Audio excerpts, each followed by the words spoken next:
শিবের সেবায় লাগা, তাহলেই বন্ধু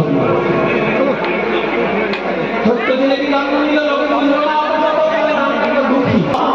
তাই আমার আদেশ, তুই প্রাণ হলে কৃষ্ণ হরণ কর, তা না হলে জগন্নাথ আমি আমার মুখ দেখাতে পারবো। ছোট্ট ছেলে বলল, বাবা তোমার তো আরো ছেলে আছে, তারা না হয় আমার সেবা করবে, তুমি আশীর্বাদ করো আমি যেন প্রাণ হলে কৃষ্ণ হরণ করতে পারি। ছোট্ট ছেলে সিদ্ধান্ত নিল